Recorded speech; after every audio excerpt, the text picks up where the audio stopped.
Oh, Jesus. Welcome, everybody, to another edition of Push to Talk, the home of the eponymous Delve Time Unit. If you guys don't know what the Delve Time Unit is, you definitely need to get acclimatized to the show.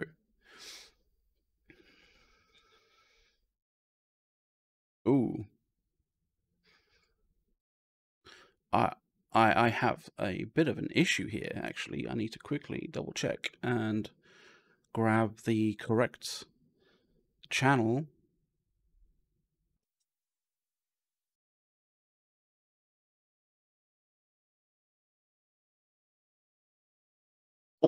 Shots there we fired. Go.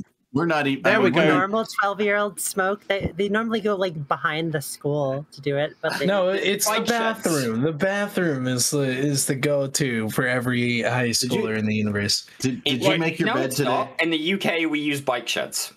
Thank you very much. Did you make your bed today, Muffoon? I did not make my bed today. No, my room is an absolute mess. I have not had time. Well, we'll wait. You go make your bed now. Be a good boy. Make that bed. You can't go on the show before you make your bed. The best part he's already on the show you didn't now. Make your bed. We know you didn't make your bed because your bed is in frame. Yes, you are correct. Yes. So go make your bed and we'll no, I'm good. I'll do it after the show. If it makes you feel better, my bed is totally not made. Mifune can't figure out how to zoom. Whoa! I'm just taking the cameras as is. I'm taking the cameras as is right now, and so if Mifune wants to remain, like super like out like far away, then fair enough. But that's fair enough. Is it a little ironic that the zoomer can't zoom? Anyway, just so people are kind of like aware as to what's going on. We have some friends that have come to the show this weekend. It is a CSM candidate. CSM, I think it's 17, right? CSM 17 candidacy. Yeah. So we have current CSM member and CSM 17 candidate Arzia Elkin here. Hello. We have former CSM and current, as far as I know, CSM 17 candidates Phantomite here as well. Hello. And we also have the eponymous Ithaca Hawk as well. Posthumous Ithaca Hawk. I'm a posthumous. Do you mean eponymous? Either or. No, he's not dead. Oh no, you're not dead. What am I talking about? I'm bad at words today. We actually summoned him with a Ouija board, like. I'd just like to say that I am still alive and therefore eligible to run for CSM. I'm still alive. I'm so sorry. That was That's all right. I'm just failing at words. I'm failing at words today. It's just like I've been doing. At least you didn't type out Phantomite's name, so apologize for that. Yeah, that is also That's not the first time Tamba just wrote pantomime on Reddit a couple of weeks ago. Yes, and of course, with our sort of with the guests today, we also obviously have Arendus here. We introduce Mifune? Did we get that far? No. Do we need to? Is Mifune running for CSM 17? Yes, he is. Shit, really? He's here. He legitimately is. There's actually a post on the forum and everything. I am so sorry. Okay, Mifune, you're also here. Seconded from Thursdays, and running for CSM 17 as well. So we have Mifune here, and also Arendus, Dirk, Eric, and Sothersil and myself. It feels like Hollywood Squares, or Match Game. It is a bit like that. Or something. Yeah, you know who the rest of us are. It's just the CSM candidates that are important this week. Wait, so who's Peter Lorre? What? Wait, what? Oh my God. Nothing, children. This is going to be one of those shows, guys. Please bear with us as we work through just generally like a lack of pulp culture knowledge and an inability to English, apparently. Well, it's not like Mike Flood's here.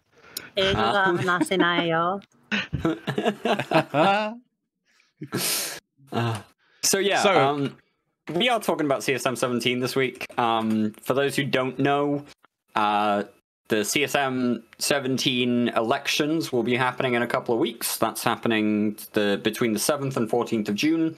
You do have to be an Omega clone in EVE Online to vote for the CSM. And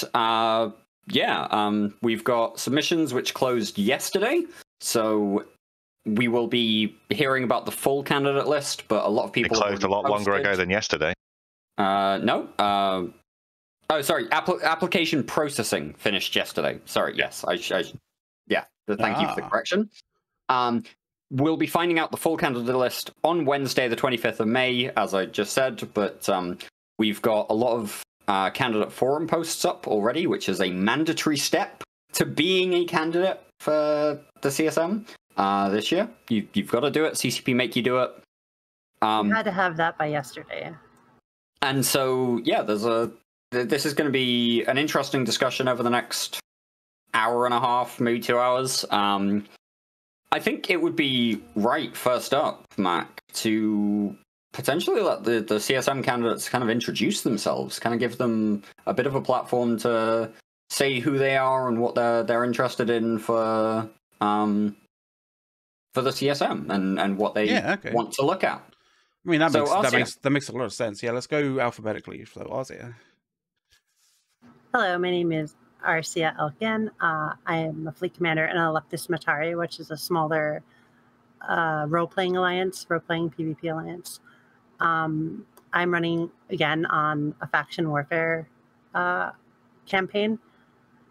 Platform is the word I was looking for, but at FanFest, basically the faction warfare frontline system and the allegiance updates were announced, and most of that sort of stuff was exactly what my platform was for CSM 16. And I am really excited about it and want to make sure they don't fuck it up. So I want to be on CSM 17. That is my main motivation for applying for CSM 17. My ideas are, at least ideas that I was pushing for, are being implemented, and I want to be in the room when they're talked about. Nice. And don't worry about, failing at English, because, at least you haven't called somebody dead today, so that's all right. Yeah, that's true. Anyway, nice. Ithaca. Hello, everyone. I'm Ithaca Hawk. I'm running for CSM 17. This is my first time running for CSM. You might know me either from flying with Volta for the last couple of years in EVE, or from any of the tournaments that have been going on for the last couple of years, the Alliance Tournament, the Anga Games, Alliance Open, etc., etc. I'm running on, I guess, a not dissimilar platform for Arsia here, because Faction Warfare was a big part of my career, and when they announced it at FanFest, I was like, holy crap, it's finally happening. They're turning the ship, but we really need to kind of be there to help them turn that ship correctly and not steer it straight into the first rock they find. I'm quite passionate about both faction warfare, wormhole space, and tournaments, and I just kind of want to be able to give back to the community, represent them, and hopefully help CCP continue what I believe is a lot of positive steps in kind of writing the way that EVE has been going for the last couple of years.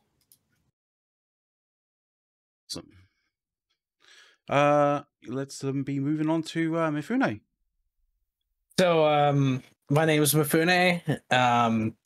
I've been in Goonswarm for many, many years, approaching 7, which to me is a little crazy, but I'm in Ascendance. I am an FC for the Imperium. And one of my biggest things this year is putting sand back in the sandbox for nullsec. Many of us know here in nullsec, we create our own content. If we want a fight, we will make one for ourselves. But of course, what we've seen over the past couple of years is they've been taking that sand out of the sandbox, replacing it with instanced things, replacing it with, oh, well, if you want to make ISK, you have to do this very specific activity that we're trying to push you to. And it's a lot of that stuff just needs to come back to the, it doesn't matter what activity you do as long as you enjoy it, stuff like that. So that's my biggest thing that I'm advocating for this year. as well as one of my biggest points as someone who is in college for IT and cybersecurity and such. I am very much advocating for getting rid of the botting problem that we have. It's dwindled from years previous, but there's definitely a lot more that we can do to solve it that I hope to get accomplished this year, which will be fun. A concise answer-ish from Mifune for once. Thank you, Mifune. I try. Man, is this like the Mifune roast show? I mean, it may well become that, but let's also let Phantom Mike have his 5 minutes. Phantom Mike. Hello. As mentioned previously, I have served 1 year on the CSM previously, and CSM 15, correct? CSM 15 starting in 2020, indeed. And my aim then, and even more so now, is to bring an end to the absolute frozen nature of I say content. I mean PvP, absolutely everywhere. There needs to be reason to PvP. There need to be things at stake, and going to fight to get something from somebody else needs to actually be viable. It can't just be a brick wall everywhere. So what I want to do is I want to, and I have plans as to how to accomplish this, is I want to destabilize the foundations that the largest groups in the game rely on to stay solid, to stay firm at their current size.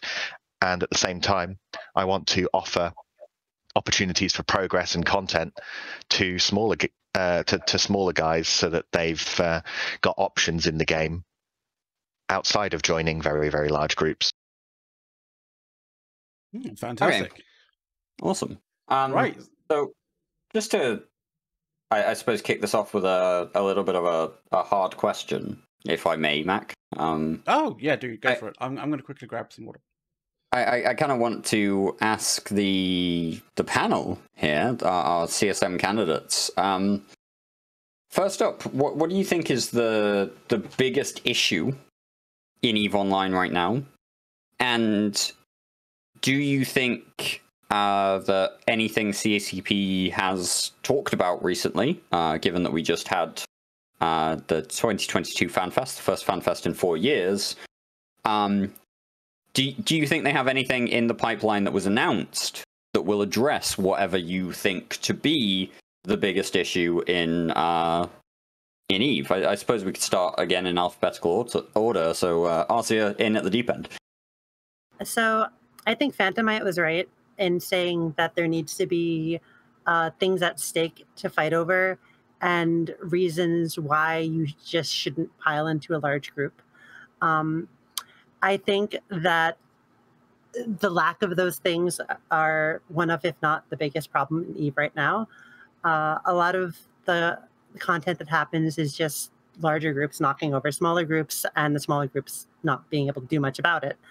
I think some of the things that have been mentioned in FanFest, like for faction warfare specifically, the battlegrounds sites actually really perked my interest. I think something like that could serve a similar role to the flashpoints in Pochfen that encourage fleet PvP, but not above a certain size, like 10 to 15 ships of shinier types than you normally see in faction warfare. And I think a lot of thinking like that, high value, soft numbers cap objectives that people will fight over are something that we need, and those battleground sites and FanFest are one way of announcing it. One thing that was announced that fits that bill, I mean. I think another big change for the faction warfare context was the idea that the empires and factions are going to have like set goals that happen for a while, and there'll be a decisive winner and loser. And I think that could give stakes that the current war doesn't really seem to have, because people feel like they're fighting over nothing, because it's just flip-flopping back and forth for basically bots LP farming. And I think the faction warfare changes could address that if they're done right very well, the ones that were announced in FanFest. Awesome, thank you. Ithaca, biggest pain point, biggest issue, and has CCP announced anything that you think could solve that? So it's a tricky question because I don't think you can point to any one issue and say this is the biggest issue of all. I think a lot of them are quite relevant and affect a lot of people in different ways. The thing is, though, they can all be kind of put under the same umbrella of, I think we've seen an amalgamation of a lot of content, a lot of different types of gameplay, slowly being pushed out in favor of larger block-style gameplay, which is completely fine that that exists. Like, big block gameplay has its place in EVE Online and absolutely should remain, but it has become very dominant and very oppressive at the expense of other playstyles. You used to be able to compete as a smaller group against larger groups, not by getting more numbers, but by doing things differently, by being clever and things like that. Now, for example, the big group brings, say 256 munions. There's very little you can do to fight that, except bring 256 munions of your own. And that's not really congruent to diverse content and gameplay.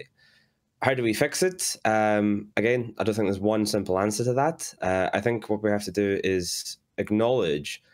I'm going to use a quote that CCP Swift said to me at FanFest, because I think it really hits the nail on the head. EVE Online is not one game; it's 30 games in an overcoat pretending to be one game. And you can't just try and change and fix one game and expect the whole ecosystem to come back to life. What you need to do is spread that love around. If you revitalize faction war, for example, you give a reason for more people to fight in smaller groups and up to the sort of the mid to large size faction warfare groups. If you revitalize wormhole space, you give more reason for people to be out there doing stuff there. At the end of the day, more people in space for any reason will eventually lead to more content, whether or not that's PvP content, whether that's exploration, whether that's mining, industry. There's content for everyone out there, and it has to be diverse. And at the moment, it feels like it's not. It's very much, this is the way you go to become one of the big blocks, and this is how you fight the other big blocks. Awesome. I note that you give a quote from CCP Swift that I've heard before. I've seen it in a couple of Discords now, that EVE is a game of 30 games in an overcoat. I think that's a fair assessment. And I did notice that you mentioned the ecosystem when you were answering that, and no doubt we'll circle back to that a little bit later. But we'll go to Mifune now. Biggest pain point, have CCP announced anything that you think will fix that biggest pain point? What do you think, Mifune? So I definitely agree with the previous statement that it's not just one problem. EVE is, to me, EVE is very much a cycle, right? Like,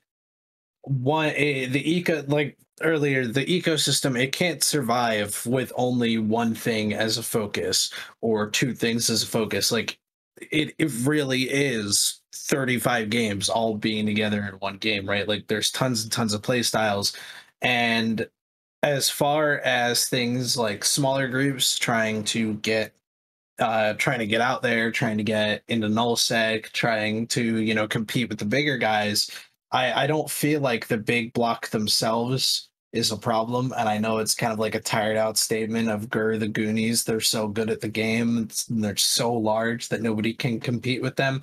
That's only because there's so many other things going on that nobody else can just take advantage of, right? Like, a big thing was the whole industry rework that we saw over the past 2 years. That didn't help. It didn't help new players, or it didn't help smaller groups get into capitals, right? All it did was bridge the gap over who had the most amount of capitals at that time. Were just so much more better than the groups who didn't have caps at all back then. And it just created this wage gap between everybody, right? And it separated the larger groups away even further than they were from the smaller guy. Any time that they have tried to nerf the large big groups, it always has ended up hurting the smaller guy more than it hurts the bigger groups, because the bigger groups are able to adapt, they're able to change a lot quicker, and they have a lot more raw liquid assets and money to expend themselves to adapt to those changes, whereas the smaller guy just kind of gets fucked over, right?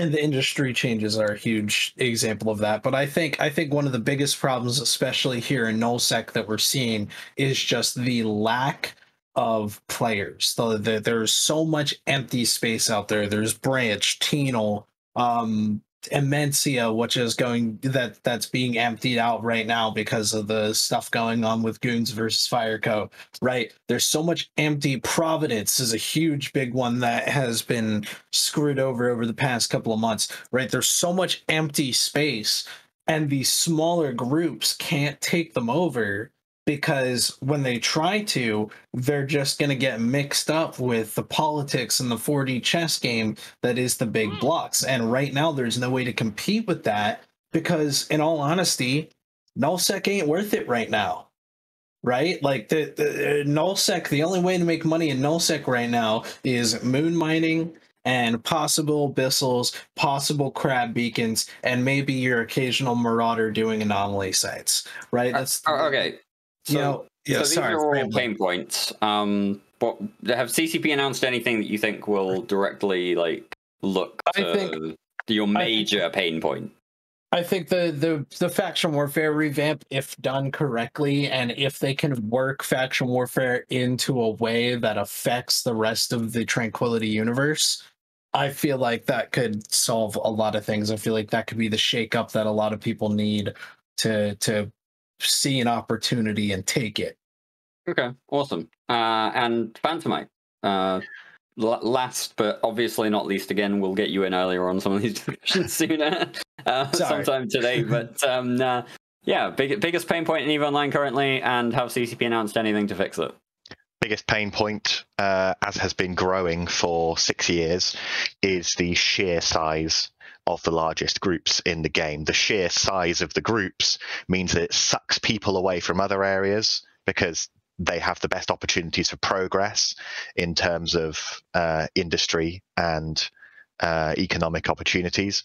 So it sucks people away from everywhere else. It prevents people from having as much combat as before, because as groups get larger, their borders draw away from each other, so they're not even rubbing up against each other, to use an interesting phrase for it. The key is twofold, like I mentioned. First of all is, well, actually, do you know what? First of all, it's not by introducing anti-sandbox mechanics. There's always somebody in a chat somewhere who will say, oh, make it so that if you have more than 100 people in fleet, half the fleet self-destructs. It's like, no, that's very give an example of an anti-sandbox mechanic that's been introduced to EVE Online? That's been introduced. Not just been talked about, but introduced to EVE Online that you disagree with? Let me think about that while I go through the rest of this here. But sure. It's just, it comes up a lot. People on Reddit or in chats say these crazy anti-sandbox things. There are sandbox-friendly ways to do this, and it's by removing the strong foundations that groups are built on, so that they can repeatedly knock each other out of their space and leave each other homeless. Stability, strong foundations leads to stability. Stability leads to growth. And right now, we've seen that the growth just leads to stagnation. So did CCP announce anything for this? They actually did. And I had a private conversation after one of the items appeared on a slide. And sorry to be a tease about it, but they confirmed that they are using a design that I came up with. Hey, this is campaign season. I've got to tell you what I've done, but I can't tell anything about it. You tease away. Can you at least give us the topic that you were talking about there? Destabilization of the foundations. Okay. Yeah. You said it showed up on a slide. So it did show up on a slide. What was on the slide? Well, that would just be giving it away. They didn't say anything about it. A single line appeared. Like one word appeared on a slide. Okay. I'm going to push you to at least give us the presentation that the slide appeared. Was it Living Universe? Living Universe. Okay, CCP Rotati's presentation on the Living Universe. Okay. So to talk more about Aurora's part too. Well, to talk more about something that isn't a tease, faction warfare is indeed ideal as the second part of my concept as to how we solve this problem, and that is having content and progress available for people outside of a block. The available content and progress in terms of income has a high chance to be blended PvE and PvP. Arcia mentioned it earlier. It's almost certainly what the battlegrounds are going to be like. It's going to be an opportunity for making money, but you are in a PvP context at the time. Pochvan introduced this potentially accidentally, who knows, by making the content require a fleet. This isn't something you can do with 1 or 2 dudes in PvE focused ships. In fact, well, you can do it in PvE focused ships. It's just you won't get any of the rewards because you'll be chased out by somebody doing it in a PvP fit. So you make the money while being ready to PvP, rather than sitting docked waiting for another fleet to appear so that you can then go and PvP them. Okay. So the key thing here is blended PvE and PvP, and Faction Warfare has the ideal opportunity to offer fleet content, especially at potentially lower levels than 2 billion ISK per ship. That's I want this to be available to people to do it who want to do it in Tech 1 cruisers. Yeah, that's a really interesting concept. I can see on the stream that Mac has been scrubbing through a little bit over the last little while. Before I hand over to some other member of staff to ask questions, I am going to ask one question from Twitch chat, which is, will you, as CSM members, if you are elected, support the introduction of cat ears into EVE Online? I'm going to throw this out to the entire CSM candidate panel. You can answer as you like. Cat ears in EVE Online. Absolutely. Yes. Yeah. Why not? It right. Does not impact the gameplay in any way while giving people something they want to give CCP money for. I think that draws a line under the whole thing. Positive monetization from fans. To fight for this important issue. Arcia wears cat ears. Okay, Mifune? 100%, man. Like, give us another $70 monocle incident, but cat ears, and without the Summer of Rage, and we'll be good. Okay, so Mifune wants some sort of drama cat ears, is what I took from that. Yes. Cat ears in EVE Online. Cat ears are in the lore. Galente body mod all the time. There's as many people who would love them as there are people who would hate them and therefore go shoot the people that wear them. So I'm not against it. What would be cool is if they introduce it and there's a little tick box that you could tick so you couldn't see them. So then if you don't see them anyway in your grim dark space fantasy, you just uncheck this box and then all the cat ear people can run around doing cat ear things. You can run around doing non-cat ear things, and those who get really angry about it can go shoot the people with cat ears. Okay, so Ithaca is talking about cat ears as a conflict driver in EVE Online. The entire panel of CSM candidates in favor of cat ears. Audience, you've heard it here. Does any one of our other regulars have a question for the candidates? So Ithaca, when you saying cat, like in terms of cat ears, do you want like people who have bought or are wearing cat ears on their sort of their avatar to actually be like labeled in the same way that like people who have like bounties when it says like wanted or whatever? Like no, that's way too far. But if you look at, for example, there's like lore to this as well. And that during the Amar Championship, one of the teams or one of the guys from the original Amar Championship turned up at the coronation and then put a Blood Raider skin on and got his lordship revoked. So that's gameplay content that came from a cosmetic choice. He chose to put that particular skin on in sort of violation of the Amar Empire's directives, and he was, quote, punished for it. That's the kind of content I'm talking about. It's only there if you actually look for it and care about it. If not, it doesn't affect anyone. I think that's a good segue for talking about the storyline arcs as content drivers that they talked about during FanFest, because this is another thing I've been talking about a lot. Not the Yamar Championships are a good example of a tournament that came out of the lore. But there's been a lot of big wars like Flossus win, the Becca, and the war last year in Pochvan that started out of RP and then had a bunch of non-RPers pile into it. And I think that we could see a lot of the same of that with the storyline arc direction they're going. I agree, to be honest. Like some people think, hey, why are CCP putting story into my sandbox game? Like, get it out. But this goes back to this whole diverse play styles. Some people like are super into the lore and the role play and the living universe, to use CCP's terms, and having that impact the players is not a negative thing in my opinion. If you don't want to engage with it, then don't. You don't have to. Like, you can play Eve however you want to play it. Some people play it without even logging in, you know, like the sort of high-level alliance leaders doing diplomacy things on back channels of Discord. They're playing Eve, even if they're not logged into the client. Yeah, excuse you, we play Discord online. Exactly. I agree, lore. So, and this is something I've been saying even before I considered running for CSM this year, is that it's been years since the last expansion. Like, the Triglavians were, and Derek, correct me if I'm wrong, it's been about 4.5 years since Triglavians started, since the Triglavian invasion started. And it's like, we need more. Like, expand the Sancha storyline, revamp incursions while you're at it, or you know, fix up Caldera or Mars storyline, man. Like, there's so much more lore that they could expand on in the current scope. And as far as like, get rid of all these temporary week-long events and Doctor Who crossovers, like, get back to the actual EVE Online lore that we've had for 19 years and finish that story before you think about starting another. Well, I mean, I would say maybe like a major story, but like I think we should be able to, or at least I feel like CCP or at least EVE Online should be able to cater to multiple storylines at the same time.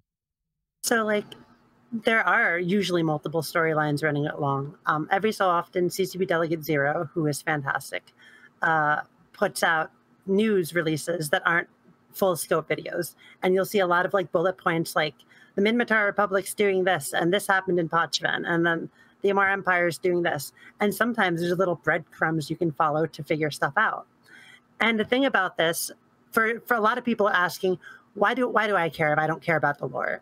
What this does is this gets crazy people like me into space for you to shoot, right? And because our peers will start fighting with each other over this stuff, and other people can shoot us, like. And this has actually led to pretty big conflicts, like, already. And more focus on it could lead to more consistent, larger fights going on in areas of space that sometimes don't get that sort of content. This is the living universe in action. Any content that someone engages with, whether or not it's the same gameplay that you have, is someone engaging with New Eden and EVE Online. And the more people engaging with New Eden and EVE Online, the more content there is for everybody. Sorry, go ahead. I mean, Phantomite was making a slightly facetious comment about Abyssals, and he's not wrong, because the way that they are currently is kind of broken, and it does remove people from essentially the rest of New Eden in almost complete safety, apart from to the rats, etc. But that's just one microcosm of the game. Even if it is something that can be addressed and fixed, it doesn't discount the point that I was making from the rest of the game. The more people in space, for any reason, if it's role players doing roleplay stuff because they're engaging with the story, fantastic. They're engaging with the game that we play. They're active in the universe. They're people that will be on Discord, that you'll be on comms with, that you maybe have kill mails for, that maybe you mine with, explore with, whatever. I don't care. It's people having fun in New Eden, and that makes New Eden better for everyone else who lives there. Can I push you on that point a little bit? Because you talk about Abyssals and say that people out in EVE Online, you know, undocked in EVE Online is a good thing. Do you think that the way Abyssals have been implemented as instanced gameplay is positive when it comes to the situation for EVE Online? It's instance in the same way, the same vein as like Dead Space complexes that you need to scan people down, but the difference is you cannot scan down someone in an abyssal complex. That is a gate that you cannot get through. It's impossible. When they were newer, when people came out of abyssal spaces, you could wait there, you could trap them, you could kill them. That got pretty not banhammered, it got nerfed pretty quickly. I know some people who made good living doing that, and they had a lot of fun with it, and then that part of the gameplay was taken away from them. In my opinion, Abyssal space, I don't see any reason why it can't stay, but it should be accessible in some way for people to interrupt people doing it. You shouldn't be able to just make vast amounts of money in almost complete safety. Could you potentially maybe, I mean, this is obviously a what if, right? But like, I see no reason as to create a scenario where two people who are going into the same level of abyssal dead space, right, end up going into the same abyssal dead space into a situation where maybe potentially that they could actually fight each other and blow each other up. Yeah, stuff like that would be really interesting, and I think there should be even potentially ways to break into an active abyssal space. Like maybe there's another type of filament that has some sort of hacking gameplay type thing where you can break into someone else's abyssal space.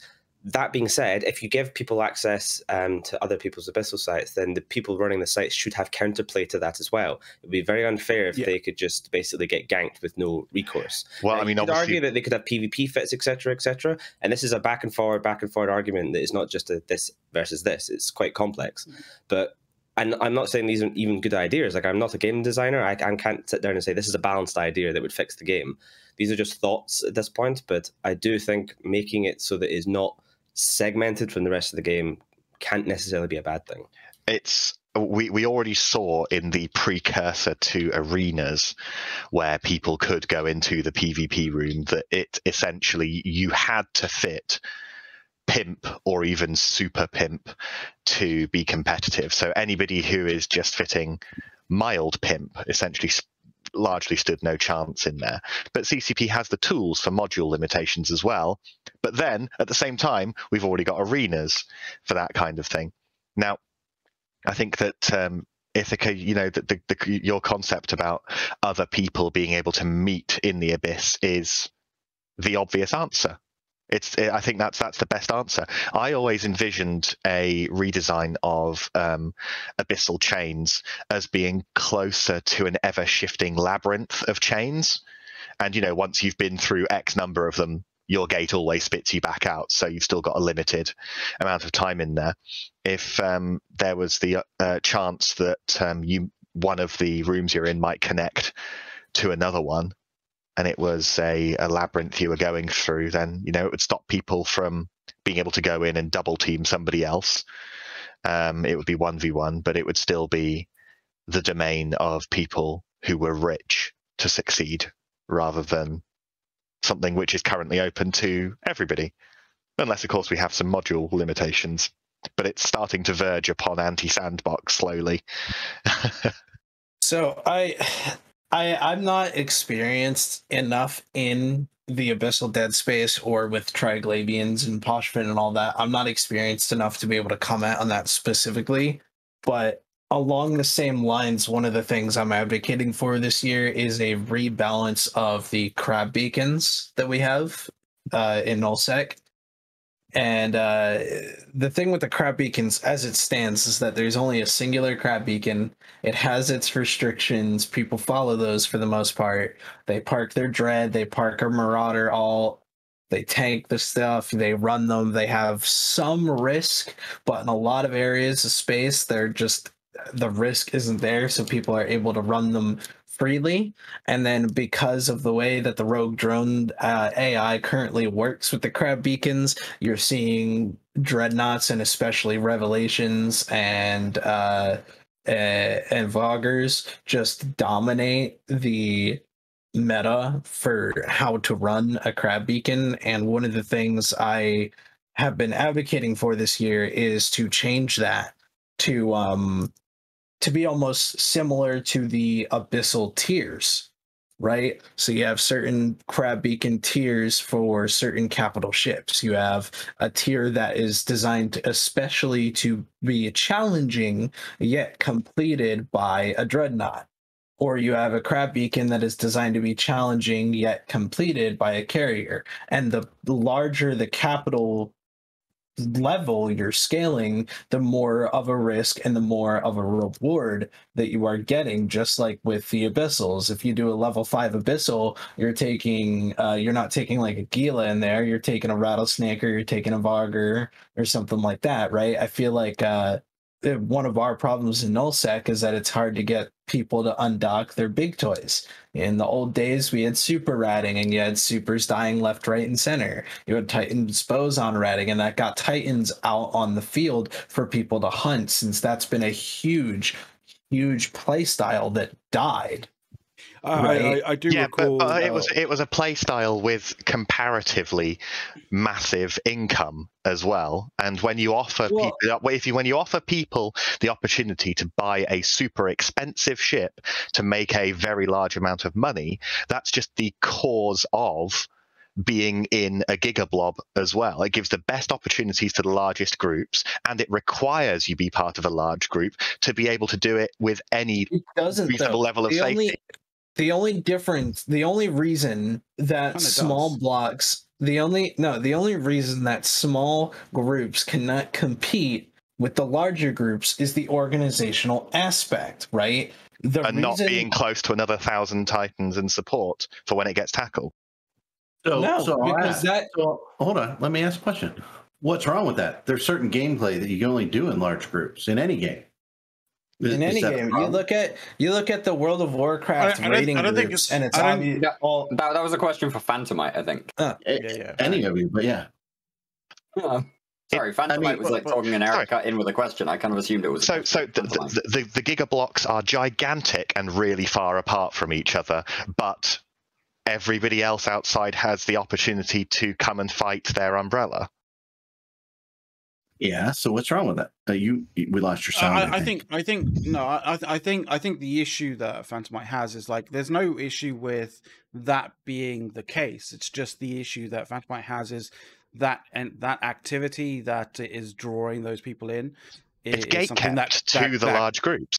Is somewhat gate-kept, but is also extremely profitable. It's the force projection of the large groups that people have problem with. It's the fact that not me specifically, more like Mike Flood, because I don't have keys, that somebody like Mike Flood, if he really wanted to, could ping one sentence and have 200 Titans ready to bridge all the way across Delph. That's what people have problems with the large groups, right? But first of all, there's no real way to solve that. You're not going to get rid of the gigablobs without hurting the small groups as well. Well, I explained earlier how that is absolutely possible. Right, and it's not, I think it's more of just the track record has shown, right? I ask you, who got hit worse with the capital price changes? RC, who was in the process of building their capital armada when they first took over Providence and the industry changes hit, or Goon Swarm, which already has 1,000 Titans? Who got hit worse in that change? No, because I have a better idea than what CCP implemented. My solution to the sheer size of the gigablocks and the uncompetitiveness of smaller groups is not the same thing as CCP's vision of scarcity. Well, thank God for that. Okay. I'm going to pick up on that point. Now that he's made it, Eric, of CCP's vision of scarcity. Now, earlier on, Ithaca mentioned that Eva's 30 games in an overcoat, and fixing one part of the game doesn't just magically fix the ecosystem. And I want to point out that CCP Ratati's original title was was a director of ecosystem before he became the product director. He was charged with looking at the ecosystem and trying to change the ecosystem. Scarcity was the product of his design and also CCP Sykes' design, with a couple of others involved, I'm sure. I'm interested in what the panel thinks about how the ecosystem is currently in EVE. Did the era of scarcity actually do even partially what CCP were looking for? And, where do you think we're at in terms of in terms of EVE Online's ecosystem right now? It gave them data points at bare minimum. If all else fails, trying something and seeing how the universe reacts is not necessarily a bad thing. you can argue that the way it reacts is bad, but having more data points to base your decisions on in the future is good. Like doing little incremental changes really slowly, which is kind of the way we saw them treat upwell structures for a while, just results in like this creep of waiting for it to be fixed until eventually it's fixed, and then by that point everyone's kind of bored. I want to quickly interject there in terms of data points. Like, I know, the rest of the CSM probably do have a lot of, a lot of things to say on this topic. But like, in terms of data points, like, isn't it better that like CCP can have all the data points that they want, but if they don't understand their data points correctly, that's a problem. That would 2 years of data points. You can't actually turn around and say whether they understand it or not, because they don't share that kind of information with us. They might have looked at scarcity in a way that they've not publicly released to anybody and have formulated ideas and plans for the future. That is pure speculation, and it's all we can ever do until something ever happens from it. I think it was the wrong way of doing it. I think this whole concept of breaking up the gigablocks is not something I'm necessarily advocating for. What I would advocate for is better content for sub-gigablock people that will inevitably have people who aren't satisfied in gigablocks migrate towards, and that makes the whole universe slightly better. So rather than saying, hey, the blocks have access to too much resources, so let's cut the available resources, which affects everybody, it's like, why not make other parts of the game more engaging? And then people who aren't fulfilled in these big block gameplay will then move. And like I guess the difference between a carrot and a stick. I have no direct answer to it. As I said, I'm not a game designer. I just think that's a direction that they should definitely consider a lot more. Okay. No, can I just bring Arcia in on this? Because I know that Arcia hasn't had a huge amount to say so far. Ecosystem changes. Where are you feeling on that? So Mifune talked about revitalizing the Gigablock focused high-end PvE content, and I think that could be fine as long as you also revitalize the PvE content that's more accessible to smaller groups to make it competitive. Like what I mean by that is you revitalize the crab beacon and make it better in the way that Mifune was talking about, but you also go to something that's been neglected, like the Edencom side flashpoints that I think could be better utilized in low sec as a content driver of 10 to 15 person fleet style PvE content as a good moneymaker. The problem with them right now is that Edencom won so many systems that are all spread out very far apart from one another. So if you compare it to the Triglavian flashpoints, which are 27 systems all connected in a circle, it's a lot easier to find the Triglavian side flashpoints than it is the Edencom side flashpoints. But the Edencom side flashpoints, when you find them, are also a very good moneymaker that could drive a lot of PvP, PvE hybrid content. And I think it's fine to fix stuff like crab beacons, which honestly do need fixing, as long as you also fix content more accessible to smaller groups so it's also competitive. No, I 100% agree. And that's my big counter, Phantomite, is that we need to get out of this mindset of nerf the big blocks, because eventually if we nerf them enough, they're going to break apart into smaller groups. We need to get out of that mindset, because it's not going to happen. As someone who's in a large block and has been for many years, those of us in large blocks will take that nerf and say, okay, that's not profitable anymore. Let's figure out what is profitable, right? And we work as a team. What we need to, because when you start nerfing the big blocks, what you get is you have the ladder of the Eve scope, and the big blocks over here, small blocks over here, and you're just elongating that ladder the more and more you nerf the big guys. What you need to do is you need to buff the small guys so that they can actually catch exactly what I have said 3 times already on this show. I've said opportunities and weakened foundations. No, yeah, exactly, but we don't the issue do that. Is, let me help you there, Mifune. Phantomite, the issue is when you weaken the foundation, you are making it harder for the small groups to establish themselves because you are also weakening their foundation, right? Unfortunately, the foundations that we've got now, have made defense a solved problem. Defense is now a solved problem. You solve defense at the moment that you require it in a gigablock by filling the server resources with your side 8 hours beforehand. It's a solved problem. How many times does that actually happen, though? It's happened once, and that means it's solved. Yes, it happened once, exactly. So it's the thing is, really hang on, issue, is it? Hang on, right?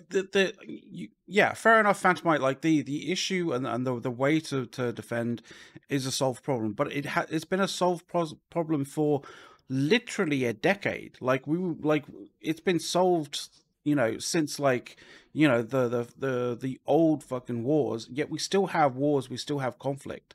Like if you want to claim that the turn down in terms of the game. It's still going on. I don't see a mass deployment. I don't see a mass full-scale deployment going on in the best part of a year. No, but you have your ups and your downs in terms of large, we can't have a game where we wait 4 years between major invasions. Time out, guys. But we just had an 18-month war. Yeah. Like you can still have smaller wars, and there are smaller skirmishes going on, like small to medium-sized skirmishes actually happening today.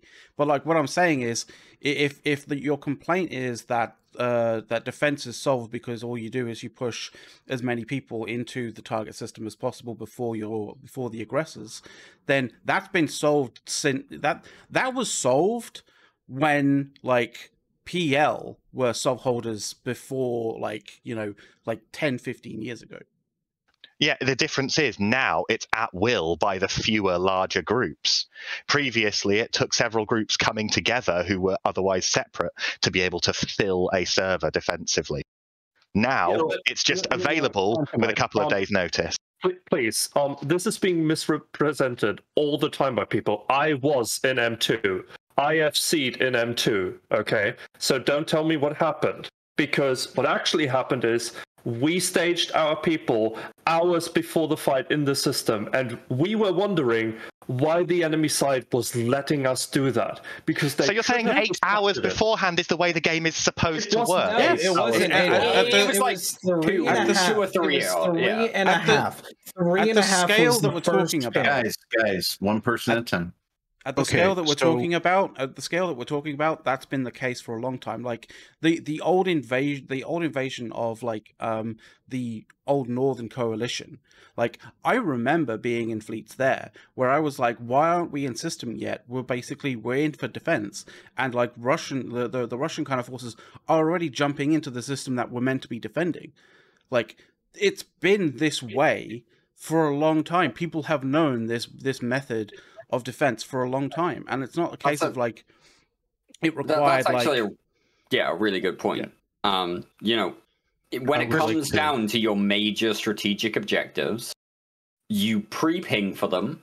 You tell people they are going to happen. You tell them as far in advance that these things are going to happen, and you put yourself in the best possible position to be there for the strategic objective that you care about. So if that means, hey, you ping fleets 3.5 hours in advance and slowly trickle people into a fleet so as to not overload the servers, well, that's just kind of how it goes. If people that means doing this in all parts of EVE for decades almost.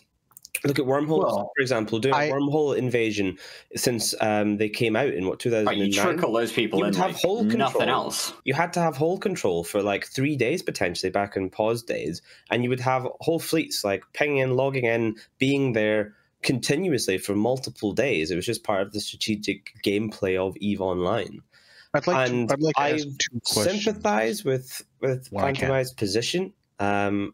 I don't know if I entirely agree with it. I don't know if I entirely disagree with it either. I think there's merit to both sides of the argument that you guys are having here. It's not this is the right answer, this is the wrong answer. Congratulations, we've solved the game. There's bits from column A, bits from column B. Like the fact that it's solved, to quote Phantomite, is an issue in its own right. But the fact that it was solved by one group getting there before the other group and the other group doing nothing about it is a completely separate issue. And that's a social issue completely up to the players. You know, one group in this case decided to commit in advance and give their time, which is a resource, thousands of people's time used as a resource to win that fight. Both groups had the opportunity to do that. One group didn't. So Arendis has a couple of questions, apparently. I've got 2 questions, and this is to Phantomite's issues. First, and this goes to the more immediate issue of the whole defense is a solved thing. Just fill the server cap for 8 hours ahead of time. What planet are you living on where everyone has that kind of free time? Because 8 hours of my time just to wait for the big 8-hour fight, that's more time than I can't be at work. Right. I agree with you. I agree with you. It's terrible. But this is the way it works. No. It's not. That's not the way it works. That's my whole point. Nobody gets there and waits 8 hours ahead of time. At best, we can do... What is the acceptable amount of time to wait ahead of the 8-hour-long fight? At best, we can do 2.5 to 3, and that's a massive, massive commitment from everybody. That is a huge effort. And I'll tell you what. Here's the thing. Mifune, shut the fuck up for a minute. So... That's a huge effort by everybody. That's not a thing that anybody can guarantee at any time. That's just everybody balls to the wall, go all in on this. But so that's not really solved so much as there's a solution that can be attempted with Herculean effort, and that's a rare thing. Normally happen, But now, for the deeper question. You talk about destabilizing the foundations of large blocks. How? How do under development. Destabilize? No. How do you destabilize the social bonds between people who interact? Hang on. Tend to destabilize the social bond. Hold up. If you want to destabilize the foundations of large groups, you have to destabilize the social bonds between the members of those groups and the way they interact outside of the EVE client. So how do you do that? You don't. I just wanted to rely entirely on that rather than relying on gigantic amounts of virtually unkillable infrastructure. Sure, be a gigablock, but I don't want you to be able to rely on having an infinite number of citadels with an infinite amount of storage, with the infinite ability to evac it to the citadel 5,000 kilometers away. If the social structures, if the social structures can keep the entire block together, then go for it. It doesn't matter in that case if CCP does remove the physical infrastructure foundation. The largest block that is in EVE Online doesn't have infinite citadels and it doesn't have infinite structures, and we just watched massive amounts of those structures get burned down, and none of our survival was about those structures. So what's your problem with removing those things then? I'm not saying I have any problem. I'm saying, I'm no threat then. What's your problem? I'm not even threatened. I'm asking you about your position. Your position is that you have to destabilize the foundations of the large blocks. And I'm asking you how you propose to do that when the foundations of the large blocks are not built in EVE Online. Well, I believe that half of the foundation is built physically in EVE Online, so that's the part that I'm targeting. I think you're mixing causation with. I think you're mixing causation and causality. I believe is the phrase. The thing is that we're looking for correlation. Yes, correlation and causation. The thing is, especially coming from goons, the reason people are in goons aren't because we can safely make money, which is not true, by the way. I have to probably form a Harpy fleet 3 times a day just to go kill a bunch of P-Horde stabbers that want to roam in and kill our ratters, right? And the thing is that people don't come to the giant null blacks because they can do things like make ISK in safety. We look down on that. corporations within Goonswarm, if they are a bunch of dirty crabbers, Imperium isn't full of people who are dedicated to crabbing. Imperium has no people who are dedicated exclusively to crabbing. Is that what you're saying? Yes. I guess. Okay. Because fine, go with it. Because those people get kicked from the Imperium. We have statistics that come out every month from Atrum, and they go, here's the shit list of dirty crabbers who do nothing but crab, don't go on any PvP fleets, don't do any activities other than crab in their one little fucking constellation. And then if you're on the shit list for more than 2 or 3 months, you get booted. Right? So the whole, like, the thing the thing is, the reason, and this is the honest to God answer, the reason Goonswarm is so effective in this game is because we are friends, because we have bonds, because of those friendships, people like Angry Mustache can go and say, hey, in my real life job, I crunch numbers for a living, right? And then someone goes, oh, you do that for a living? Oh, that's cool. Then you should be able to do it for the game too in your free time. And then Angry Mustache is like, hey, all right. And we have a whole ass organized SRP team because of that friendship bond that Angry Mustache had, right? Those foundations of a null block are not built because we have infinite riches, because we build the empire. The foundation of the empire is built in the friendship that we have. So, all right, this has been a wonderful philosophical discussion. but can we potentially like get back to some of the stuff that the CSM is more targeted towards as a focus group on EVE Online, the game, rather than EVE Online, the friendship machine? Yes, Hilmar, we noted that you stole CCP Ghost's presentation, and we're not particularly impressed. But we'll let you get away with it so that we can talk to the CSM candidates a bit more. One thing that I've noted, and many of us have noted over the last few years, is that CCP has spent a hell of a lot of time on the new player experience.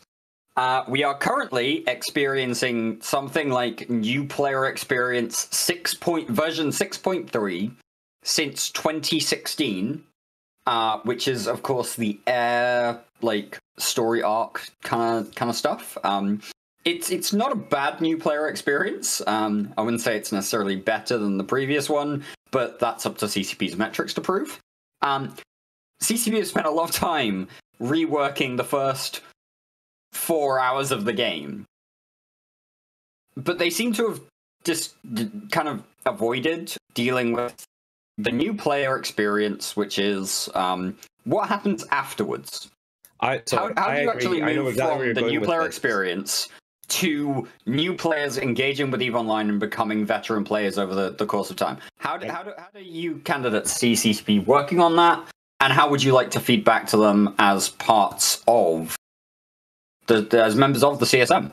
So I know exactly where you're going with this, and I totally agree with it. The NP right now is in the best place it's been for a very long time. It used to be absolute garbage.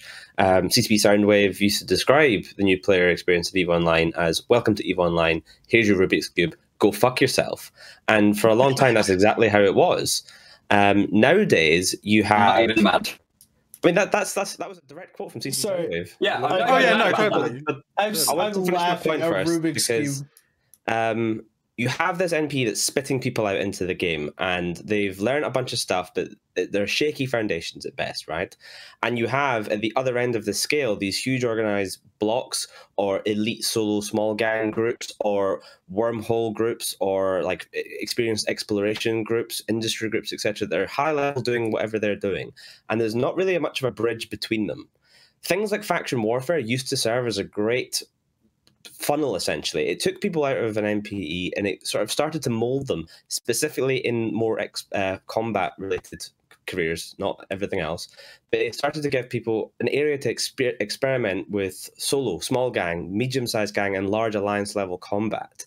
Some people stuck there for the rest of their career because it was perfect for them and they loved it. And they organized, like Gal Mill, for example, in 2015 was super organized and very, very impressive. Some people then drift out of that into null-sec groups, large low-sec groups like Snuffbox and Shadow Cartel. Some people decide, hey, this PvP stuff's not for me, but I really like building all the ships that people lose because I make profit on it. That like intermediate funnel is where I think we need to spend a lot of time right now, because so many people come into the game, do the NPE, and it's like coming out of school. Who knew what they wanted to do when they came out of school? Most people don't. You still need a little bit more guidance and experience and trying things out. And that's why I think this faction warfare rework is super important specifically. Okay, so I want to bring Arcia in on this. Yep. Great. So, Arcia's going there anyway. Yeah. Wonderful. So I think everything Ithaca said is right, but I think one large elephant in the room was overlooked. And I think that the thing that most needs to get fixed after the NPE is great. After the NPE, like the 4 hours or whatever, the hardest thing for somebody to do is find a group. Have you ever looked at the interface for searching for a corporation to join? Like, it's from 2003. It's broken. It shows like 6 results that have nothing to do with anything you wanted to actually find. Tag every corp with everything. In order to find a corp in EVE Online, you have to go outside of EVE Online, and I think that makes a lot of people get lost, right? This links into like one of the big few things that I want to push as well, which is ties in with opportunities for small groups, which, you know, works for new players as well. Is and this is a very specific thing, right? I want CCP to make and maintain a Discord bot that can do auth for your group, so you don't need to rent a server and have an IT guy to install software. No, I agree, and that's one of the points that I've been wanting to make as well, is to push CCP to make some third-party or out-of-game resources as well to make it easier for everybody. It makes it easier for new players. It makes it easier for ret vets. If we had something like a Discord bot that did auth for everybody for Corp and Alliance Discords, oh my god, that would save everybody one of the biggest headaches in the universe. And along with it, they really do need to revamp the corp search and finding a corp. And even if that takes time, like if I were to walk into a meeting with CCP and they'd be like, oh yeah, that would take a lot of time, that would take us a while. Well, then why not have some temporary things in there? Have a EVE Academy video that specializes in displaying third-party tools, like talk about .lan. Talk about Eve Who, talk about Z Killboard. You know, like there are so many third player resources that new players have no idea about and have never ever heard of, that I really think should be showcased to new players as part of an introduction. And whether that be something like Aura, just simply saying other pilots make tools that you can find outside of the scope, or an EVE Academy video that displays each website and what they do in their creator spotlights and whatnot. You know what I mean? I really feel like it needs to be incorporated along with something like an in-game corporation search change.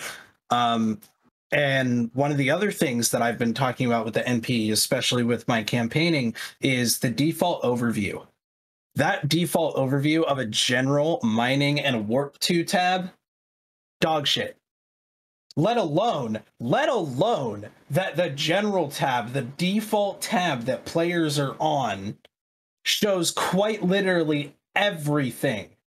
God forbid you go to the G244 undock as a new player with the default overview, because your GPU is just gonna die from the dots alone.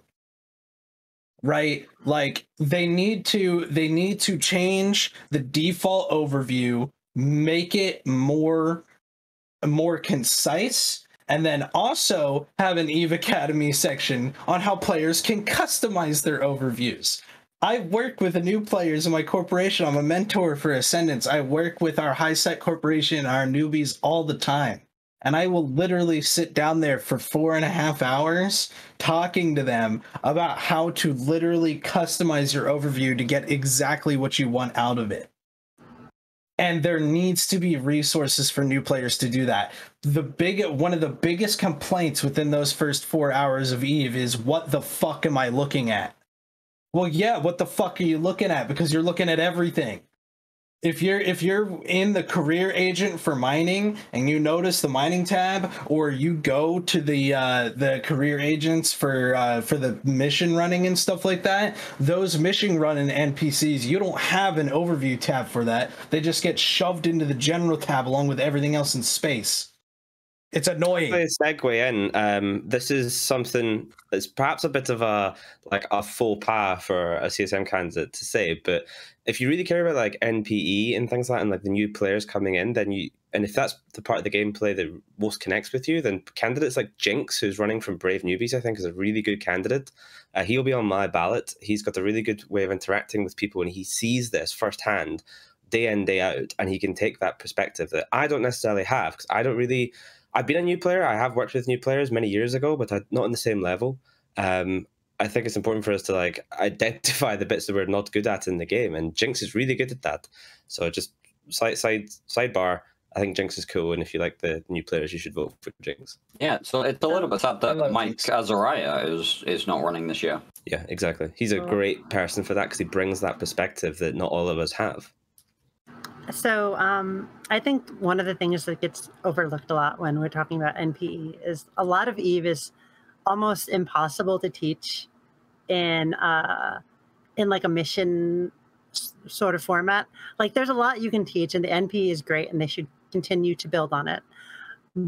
But like I think it's almost impossible to really get into EVE without having other players to teach you a lot of things, depending on what you want to do. Like you're not gonna have like a mission that teaches you to like point somebody and warp off a gate to dodge the gate guns and warp back because the mechanics are jank. You're not going to have like a mission to teach you to like jettison 1,000 drones in a safe spot with like an arbitrator so you can dodge the faction police and camp the enemy trade hub in faction warfare. Because EVE Online has a lot of jank mechanics, and either you know them or you don't. And people who don't end up getting really frustrated because they keep dying in ways they don't understand. Even if it's something as simple like a high-sec war deck where people don't know how to insta-warp or don't know what a kick-out station is. And a lot of these really jank things, you just really need to be taught by people. And it's hard to get into the right group within the game. No, I agree. It is very hard to find what fits best, and I really feel like that. I really feel like that is part of the corporation search and how that needs to change. I feel like there needs to be a push towards those those corporations that flag themselves as really, you know, helping newbies, like EVE Uni. EVE Uni should be pushed for players to join. You know, Karma Fleet University is a big thing. Pandemic Horde High Sec Division, huge fucking thing. Our own ASCII Rising, right? Like there are so many high sec groups out there that are so welcoming and so heartwarming to teaching new players to play the game, and finding those corporations and finding the ones that are going to lead a new player into a path of where they want to go. If a player right off the bat, because there's a lot of people that will get into an MMO and say, I love PvP. Or they'll start doing the NPE and they'll look at industry and they're going to be like, I want to try industry more and more and more, right? There needs to be that directional flow of where to go if you want to do those things. Right now, if a player wants to get into industry, they're going to follow the career agents. And then if they get past the career agents, they're either going to A, quit because they don't understand, or B, they're going to go to Google, right? And that's not how it should be. It should be they look at the corporation list, they see a corporation that is specifically advertised for teaching new players and a sub-specialization and industry. And that should be easier to find. It should be easier to connect with people in that way. Okay. So I would like to point one thing out with regards to MPE, and I think it's something that I think is more on the onus for CCP to do than for players to do, because like it's one of the things that like it can be abused like crazy if players were basically if players were basically given the responsibility to do this, then it just wouldn't really kind of work. But there's many situations and many like kind of times where people new players have been kind of like gobbled up by like corporations to basically almost become indentured slaves for like the person who's basically created that corporation to start off with. I think there's definitely something that CCP needs to do to let new players coming into the game know like what they should expect from player corporations, and if the player corporation that they eventually may end up joining doesn't meet that expectations, that they should look elsewhere. No, I agree, and there's a massive opportunity here with the being able to pledge to faction warfare in the future without needing to join a faction warfare corporation. There's some huge opportunities to give people some interaction with other players. Yeah. Outside of that, which one of you used the phrase indentured servitude? That was good. No, I agree, and that's something before I wanted to even run for CSM. It's something that I talked about as I was getting into the EVE streaming scene and the talk show scene. Was that's something I thought about, is how do you solve the problem of people creating a high-sec corporation, taking in newbies, taxing the newbies for the moon mining taxes of high-sec, and then just completely ripping them off. I know for a fact that my father, who has played EVE since 2006, he got bored of nullsec, and before he eventually retired, he decided to go back to high-sec, where he hasn't been in almost a decade. And he joined a random high-sec corp that had a lot of moons, and, you know, he just kind of quietly moon mined while watching his Netflix, you know, whatever. And then he realized he would plug his ores in the EVE appraisal, and the court buyback said it was 95% JITA. So my dad shoves it 95% JITA, and it's like, oh yeah, 300 mil worth of ore. So my dad goes to sell it to their buyback program, and they're offering like 50 million for it.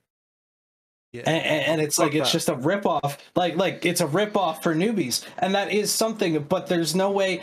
Scamming has always been a part of EVE, and you know, like double your risk, that's always been a thing, right? So I don't think CCP necessarily needs to target that. I feel like the only way you can do that is the same way that you do it in the real world. You educate the new players enough to where they know to watch out for those scams, right? Like I said, pushing third party. Hold on, because this kind of leads me back to a point. If a brand new player gets eventually a brand new player gets told to look at EVE appraisal, because that's what they can look at to see the value of their items outside of the game.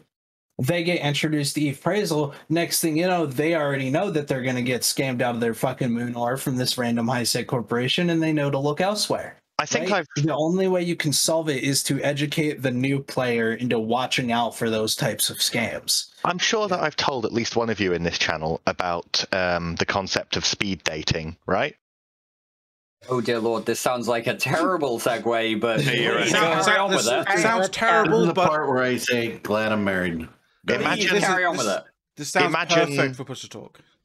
Imagine some kind of level 0 abyssal content that is 2-player, turns your safeties on permanently while you're in it, and takes about 2 to 5 minutes to complete, pairs you up with a random person, and you can quick fire meet people, put it in with a revamp of the people in places to see who you recently speed dated in level 0 abyssals, and you can look at an evening and say, hey, I had a good chat with that guy who got paired with me to shoot some 5 rogue drones. And people might start making some friends. I like that. People might start making some friends. The key here is not show people a list of people for them to try and make friends with. That's the core advert scheme, and that's awful as it is. Make people hold hands and kiss briefly, and then they can pick later who they had a good time with. Better yet, see how many of those people show up on their kill board. Well, safeties would be on. That's the killing is just a means of communication. Anti-Eve safety's on bullshit. Right. That is anti-sandbox, but the key thing here is that the income is not useful whatsoever. It should be part of learning. Oh, okay. So the income's not useful. I guarantee no one Interestingly enough, Abyssals was almost initially introduced into the game as a way of teaching players how to PvP to some degree. At least from CCP, which is probably the reason why it failed. Flat on its fucking face, didn't it? But yeah, but the initial idea was to teach players how to, you know, how to react to different environments and different situations, right? Okay, so Soth, you sounded like you had a kind of question there that you were. Yes, Phantom Light.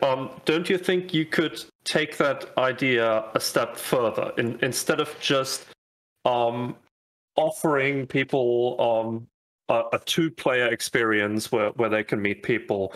Shouldn't CCP design more content for bigger groups? And by bigger groups, I don't mean like blogs. I mean like PvE content for 5 people or 10 people. Like what Faction Warfare is going to be. Like Faction Warfare, or think like raids in other MMOs, right?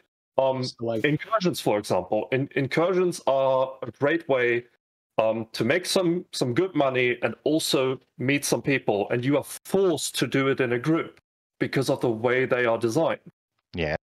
Do you think focusing more on the group aspect would be a good idea to shuffle new players into groups? And I mean, speed dating is meeting players and seeing if you like them. Yeah, sure, but you are only meeting one other person at a time. Okay, make it 2 people at a time that you meet. I mean, I think the point there is that it's a foot in the door. You know, if you meet one person that you like, you might actually enjoy the community that they're part of. Well, whatever community that may be, what corporation, that kind of thing. The key here is that it's quick fire, meet a lot of people.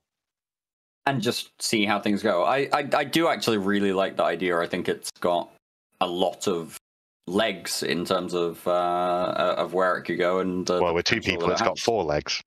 With 2 people, it would have a total of 6 legs if you include yourself in that analogy.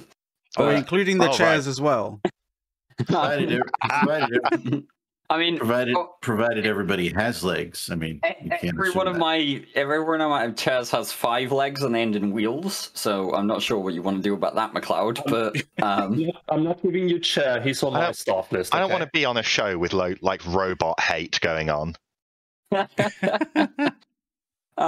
So I'm gonna throw a real quick one out. Tournaments. How do our CSM candidates feel about tournaments? We've got some tournament enthusiasts in the channel. Over to Ithaca. Describe us as that. Sothrasil and I are currently playing Anger Games, and you know we're looking forward to bringing that to you next weekend for 3 weekends on CCP's channel. Got to get that publicity in. What do you guys feel about tournaments? Ithaca. I think tournaments are a really fun part of EVE Online. They're slightly unique in the ecosystem in that they are slightly separate from the rest of the sandbox, but they also exist outside of the in-game kind of like structure anyway. It's a tournament that's organized out of game, and it's not referred to necessarily for in-lore reasons. It's like capsuleers in their alliances standing up and fighting, using mechanics of EVE Online in a controlled manner. There's nothing else quite like it. And no one is obligated to contribute to it. No one's obligated to participate in it. But the people who do really love it. And what I really like at the moment is the accessibility of tournaments has never been better. So go back, say, 5 years ago. If you wanted to go into the Alliance tournament, you had to basically put in your Plex with your group and hope you got selected, or you had to bid an extortionate amount of money and still fail, like Goonswarm did continuously. These days, we have tournaments that exist on Thunderdome, the tournament server. We had like the Alliance Open, like Anger Games. We have the Alliance Tournament feeder rounds where you only pay if you actually make it through to the main tournament, and it happens on Thunderdome. So you and your team don't actually lose anything. It's just you get to participate and have fun and try a type of content which is very different from almost anything else that exists in the game, with the potential to go on and represent your alliance and your friends in front of a large audience, and maybe beat off some other random guys at some point, which is terrible phrasing, but I'm standing by it. At the end of the day, I think tournaments are fantastic. I love them. It should be fairly obvious considering how involved in them I am.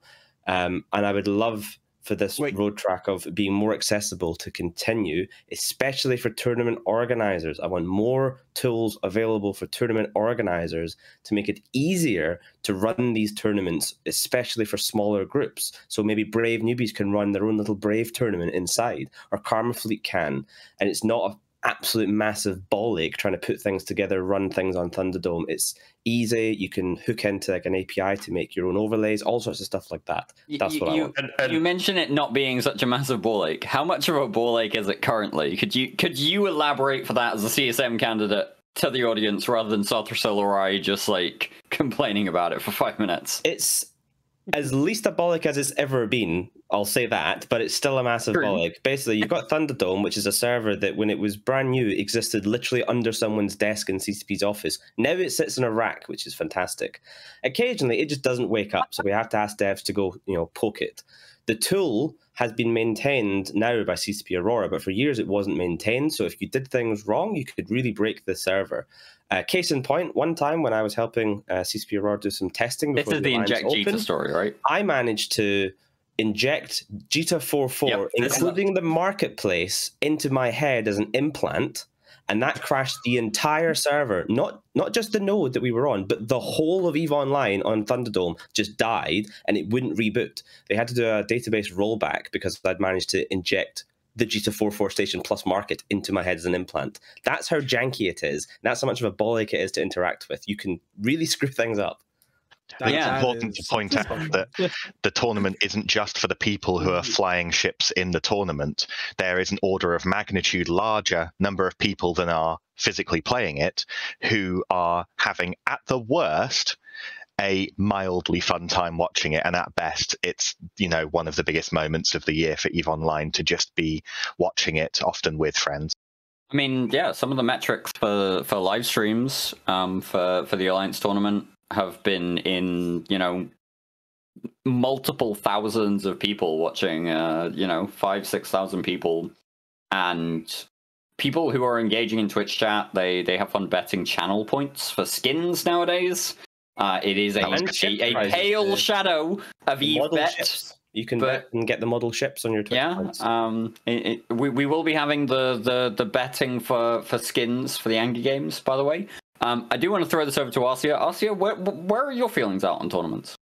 I mean, I've been in a few tournaments. I was in the Amar tournament. I was in one of the Angry Games that happened kind of recently. Not the current one, but the one before that. Rebirth is what we called it. We got knocked out in the last Alliance tournament beaters.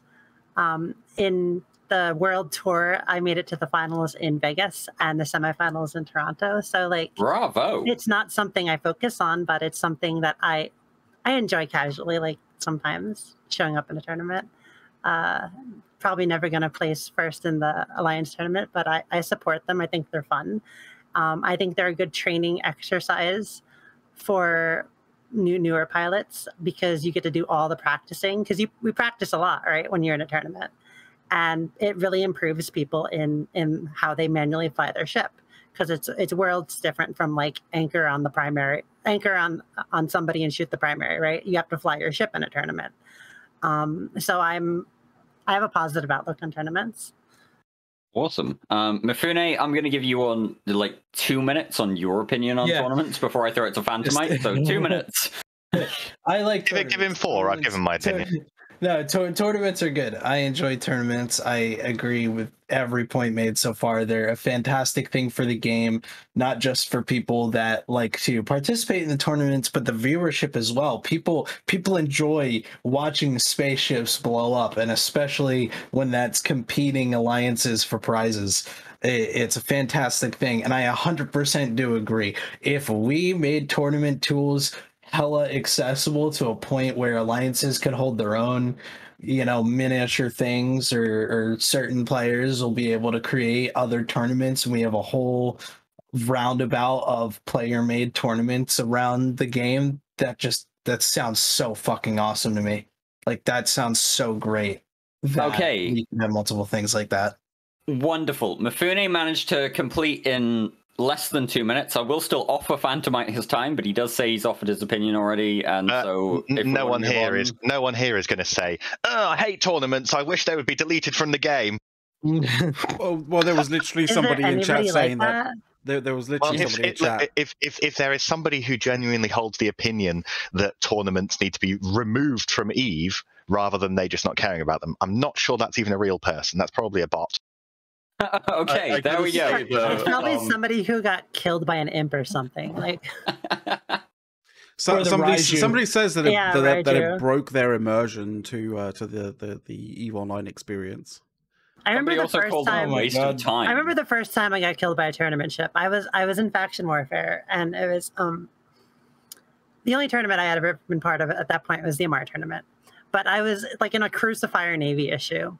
I got tackled by a stiletto, and I'm trying to slingshot it, and all of a sudden I see on D-scan, I'm like, "What the fuck is an imp?" And then I'm dead. Right?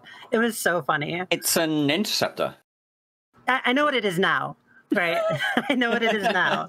Quick sidebar on tournament ships, by the way, because one of the things I've pushed for years with CCP is the number of tournament ships as prizes to be increased a lot, and for the trickle down to be a lot further than just 4th place. And we finally saw it happen this year, down to 8th. Yeah, got ships. That was significant. I think I should go further. I would be perfectly fine if the number of ships went up again and the trickle down went even as far as 16th place in a 64-team tournament.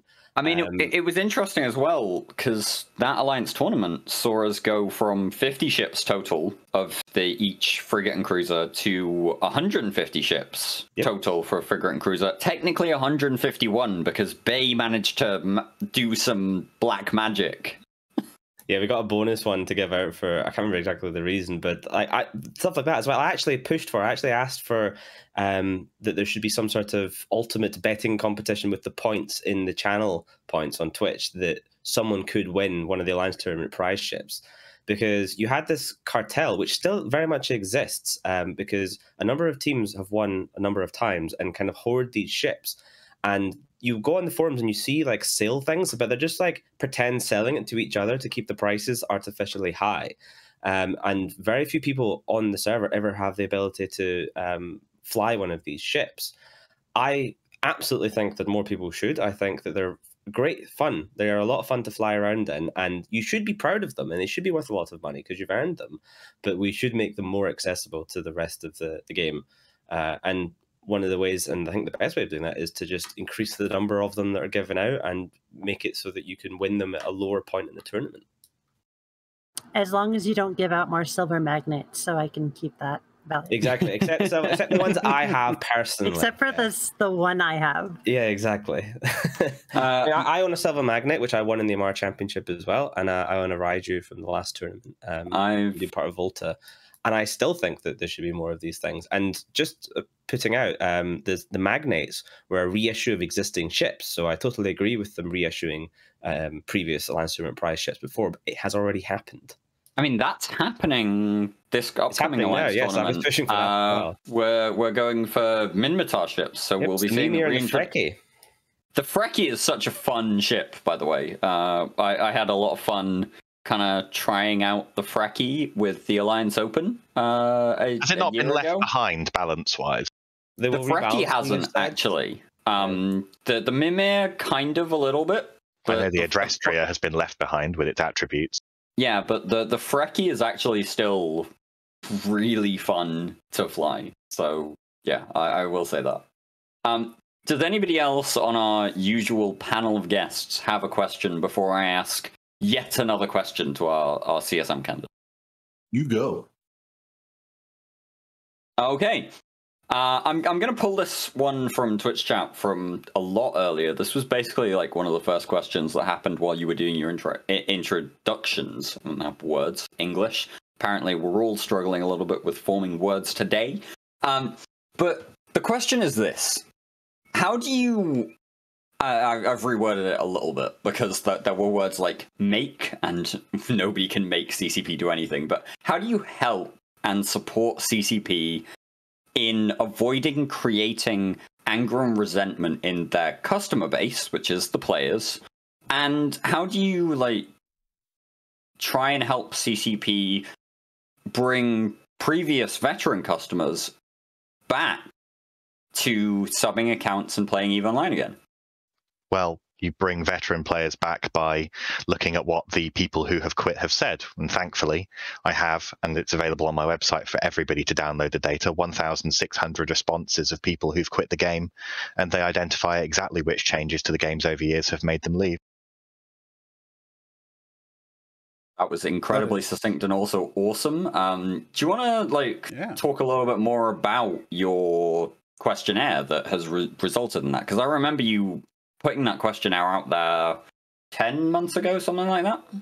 Something close to that. I think it's getting close to a year. I'm just loading up my website now, which is on incredibly slow shared hosting.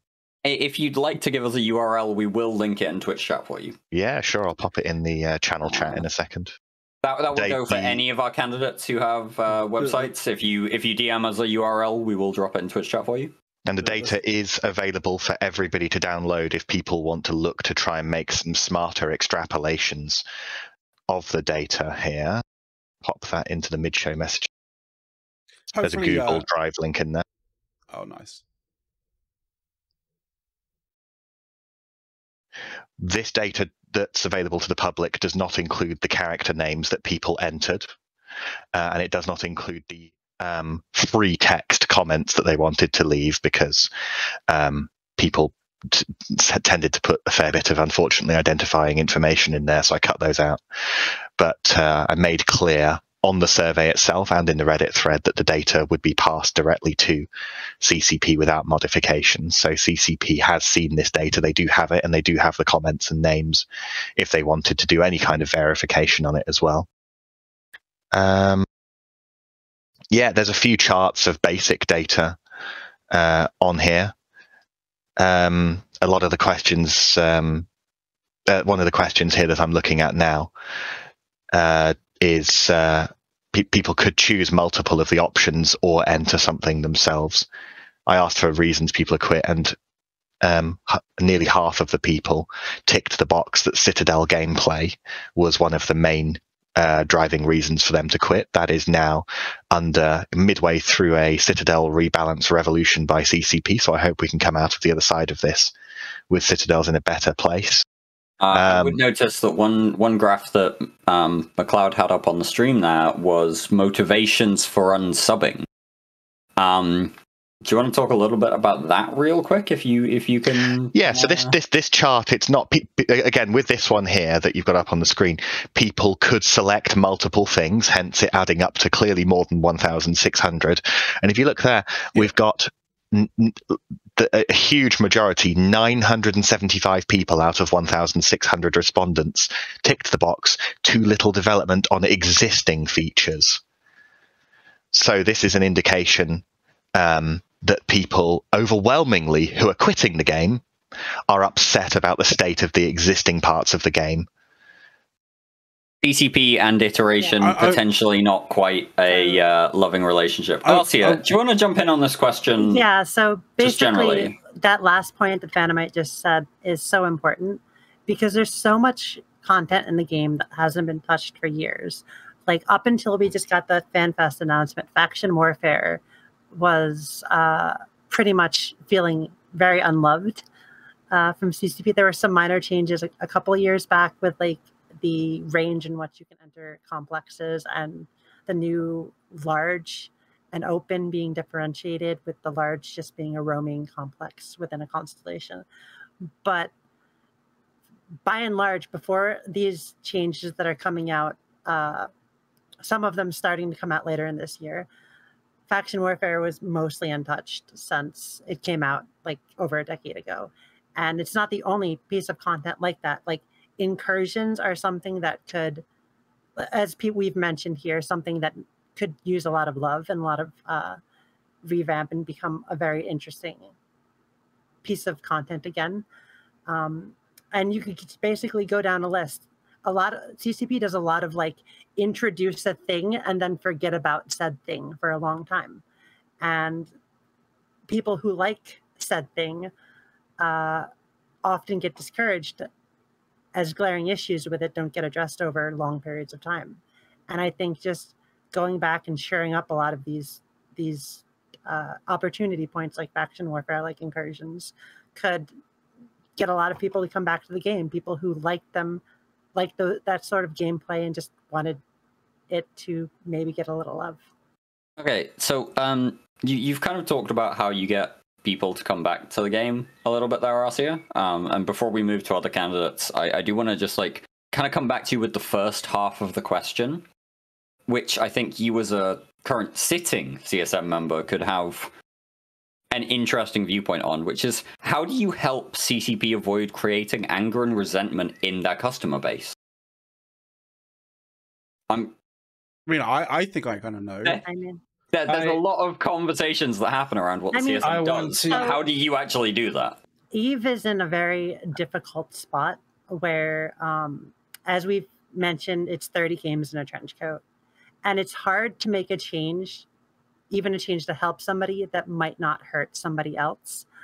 But I think the important part is keeping up a line of communication with people and making sure that like there's obvious reasoning for changes you make, that they are going to help somebody and it's not just out of spite to hurt somebody without helping somebody else. So what you're talking about is something like a roadmap. A lot of the resentment comes out of communication, honestly, more so than the changes themselves. Sorry, I talked over you a little bit there, but so what you're talking about is something like a roadmap for players. I think a roadmap is something that could definitely help out because people would see where things are going. And I think people are less likely to get upset at like small minor change, like small negative changes if they see it's going to somewhere good and they can see that clearly. I think a lot of changes are made in a way that leaves players in the dark with what's going on. And that understandably gets people frustrated when they see changes that seem, without context, seem really, really dumb, that almost have no reasoning to them. And this reasoning is not communicated. Awesome.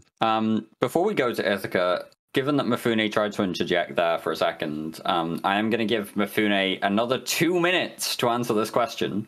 Can he stick within the timeline? Twitch chat, tell us what you think. I think it is I honestly do think it is a matter of communication. I really think it's a matter of wording and implementation, right? A big point for players was the age of prosperity and its introduction and its introduction of mining waste. Now, okay, I'm not gonna argue the fact that CCP wanted to do something like the waste mechanic. That's not what I have a problem with. Most players had a problem that it was totally contradictory in the fact that it was supposed to be prosperous, but you're wasting shit, right? Instead of a waste mechanic, why didn't you just say, okay, instead of having 32,000 M3 of ore and a quarter of that gets wasted, why not just have 10,000 M3 of ore and some of it's a bonus? Why? Okay. You would get such better reception for the same goddamn mechanic. I'm just saying that communication and that wording and that implementation is one of the biggest ways to stop the players from going ape shit over every dev blog. It's one of the biggest things they can do to stop that. The second thing is the trust factor. It's just bringing back the trust in the company. A lot of players do not think CCP has the right head on their shoulders. A lot of people think and assume that Pearl Abyss has their heads up CCP's asses with monetization. A lot of people think, round it up, Mifune. You've had your time. It's just there. You just... Play the music. Play the music. Bring the hook. Take him off the stand. Well, actually, to be completely honest, like, you know, we're coming up to the sort of near the end of the show. Yeah, and one of the things that we always tend to do with the show. I just want to give Ithaca now that Mifune has had his 4 or 5 minutes to answer the question. I gave him 2 minutes to answer. I do want to give Ithaca Hawk just a chance to answer this question before we move to the traditional one last thing, which I think should probably be just candidate closing statements today. But Ithaca, how would you help CCP avoid creating anger and resentment in their customer base, which are the players, and get customers to come back and sub accounts again? It's a very hard question to answer, to be honest. But you have to. I specialize in the context of what the CSM is. The CSM is an advisory body, right? The CSM can advise CCP up the wazoo about something, and CCP can take that that advice and then crunkle it up and shove it into the nearest bin. Speak to any member of the CSM at any point over the last 16 sessions. Brisk will tell you, I'm sure Arce will tell you as well. There's been changes that the CSM have completely, utterly agreed on and advised CCP are bad, and they've still made it into the game. The best thing the CSM can do, though, is to continue to be that advisory body by collecting player feedback and presenting it in a useful and understandable and easy to digest way, because sometimes things are just overlooked because they didn't understand the way it was presented to them. Phantomite's survey is a great example. It's presented really well. It's a lot of information. It's very easy to see. Someone standing up on a soapbox and just ranting about something that some people don't like for a while will get the devs to switch off, and they won't really actually achieve anything. So in order to stop them sort of alienating customer base, essentially, that dialogue has to work both ways. Like the CSM have to be able to be a bit more transparent about what they have advised people on. I think the minutes, for example, were a good way of doing that, but they've not been as good as they have been in the last couple of years. So I would like to see them being a bit more transparent yet again. I understand there's reasons not to make certain things transparent, but the core answer is communication. I work as a systems engineer in the space industry. I regularly deal with people asking for things that are not possible and then having to get engineers to actually design things that they don't think they should be doing, and working on that line of communication between things, taking a stakeholder's needs and wants and bringing them to engineers and vice versa. It's all about communication and communicating effectively. Nice. Awesome. Right, so I think this is the time of the show where we're doing one last things. I think you know, considering that we started with introductions A to Z, I think we should probably start from Z to A on this one. So in terms of anything that you kind of that you feel that you wish to say that hasn't kind of come up on the show, or any kind of like closing statements that you wish to sort of say to everybody who's listening, you know, have at it. But we'll start with Phantomite. Mifune, please take into account that you have like a 3-minute timeline. Yeah. We'll discuss when we get there. Phantomite. There are some significant issues with ship and module balance in the game. And a lot of these are because it takes huge amounts of time to convince CCP to touch ship and module balance when it needs to be a more dynamic, endless focus. But the game isn't going to have its major issues changed by ship and module balance. It also, as well as ship and module balance, needs some deeper strategic gameplay balances. And that's what I intend to pursue with CCP, is both, not just the lighter-hearted attribute changes. Phantomite, very short and sweet. Yeah, nice. Mifune. All right. So before I start, Dirk, you're gonna give me my 5 minutes here, and then 3 minutes. I have to word this carefully. McLeod, I believe I gave you a graph if you want to display it. Well, you gave me a thing. I also got a graph here as well. Yeah, but yeah, okay. If you want to display the image I handed you earlier here. Yep. So this is very hard for me to say, and this is the first time I'm going to go public with this. What am I looking at? I will explain that in a minute. Long story short, 16-year-old Mifune made money online by making cheats for video games. Hate me all you want. I used to develop cheats for Counter-Strike, and as well as some things like Rust and a few others. And that life has thankfully been left behind because I got school. I kind of grew out of that whole scene. But I made some friends within that community, and it was January of this year, the very beginning of this year, that I was approached by one of those old friends who said, "Hey, I know you play Eve. I have something for you if you want to hand it to the developers." What you are looking at is the framework of the memory injection for every EVE Online bot in existence.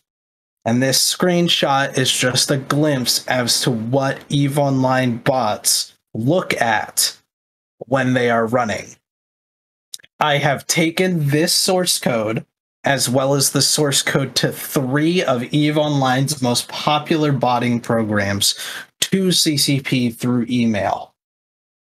It has mostly been shrugged off, and therefore I've made it a point in my CSM campaign to bring these things to light, as these are very, very simple fixes to get rid of bots within the game. This is an older screenshot, so it will not reveal anything for players to go out there and make their own shit. So sorry for anybody looking to get the hookup because you're not getting it. This has been behind locked doors between me, friends, and a few others, but I do believe this can seriously help combat the botting problem within EVE. So I did want to share this glimpse to you of what that may entail. Nice. Okay, awesome. And he actually managed to keep his 3-minute timeline. So hell yeah. Fantastic work. So I think we're next up is Ithaca. Your closing statements for the day? I think I managed to say pretty much most of the things I wanted to talk about. We talked about faction warfare. Didn't really touch on the wormhole space, I guess, so much. I think that's also a really important part of EVE Online, and a place that's languished without attention for too long. I really would like to see wormhole space treated as a much more independent part of the game, rather than just getting cast-offs of balance changes that fix the game in K space, but completely break stuff in W space. I don't see why we can't start treating it a little bit differently. Finally, I mean, just to wrap up, if anyone out there wants to chat to me or ask me questions or anything, feel free. You can reach out to me. I have a website, ithacahawk.space. It has some contact details there. I'm happy to come speak to people one-on-one, join your corp Discord, have a chat with you and all the boys. Do a sort of little Q&A, anything like that. I just want to let people get a chance to know me and basically feel that if CCP asked them a question, hey, what do you think about this? That my answer would probably be somewhat similar to theirs. And if that is the case, then I would really appreciate if they put me on their ballot. If not, then there's probably someone else. Ithaca's website is now in Twitch chat. I've dropped that there, just like I dropped Phantomite's website earlier. Just need to clarify, that's my old website that I have that post on. I'm more easily Phantomite.com now. Phantomite.com. Okay, I will drop that in Twitch chat. Twitch chat. Wow. Don't worry. How you really feel about your viewers. He also has his Pantomite company. Is a weird word that I have apparently made up. It's not a I couldn't even get shite right. It was Phantom Chite. No. So there's English for you guys. Really not going well for us today, but I think that opens the floor Arthur Elkin's closing statement. Right. Could you put up the kill mail where I got AWOXed in a tournament against Ithaca? Oh, that's very important. Have you thrown that? Oh, it's in the mid-show messages. Oh, okay. Let me find that. We still won that match, by the way. Yeah. Okay, fine. I found. Yep, got it. All right. All right. So with the FanFest announcements, basically my entire CSM 16 platform was completed in half a term. So some people have used the term most effective CSM ever. I'm not saying anything. I'm just saying. But really, I do think I talked about a lot of what I want to talk about today. Things like faction warfare, things like revamping PvE objectives, PvP hybrid objectives like the Edencom side flashpoints, the proposed battleground sites, and lore as a storyline content driver.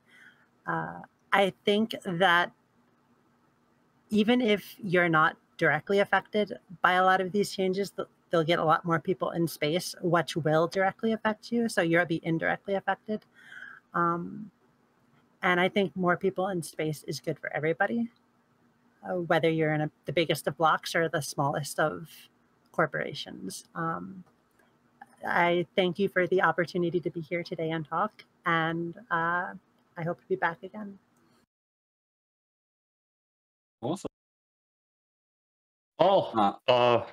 If you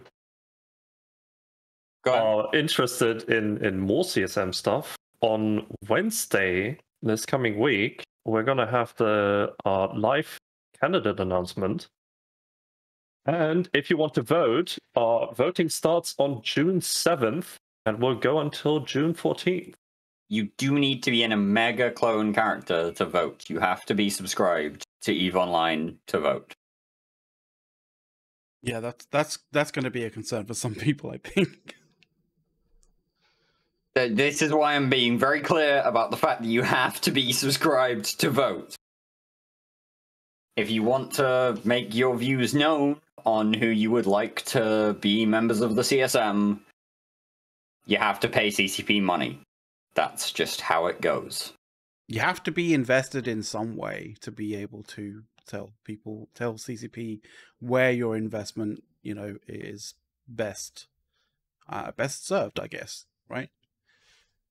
But yeah, I mean, given the facepalm that FanFest was, realistically, the biggest announcement was buried, but in day 2 with CCP Aurora's faction warfare kind of conversation and the whole discussion about arcs as expansions.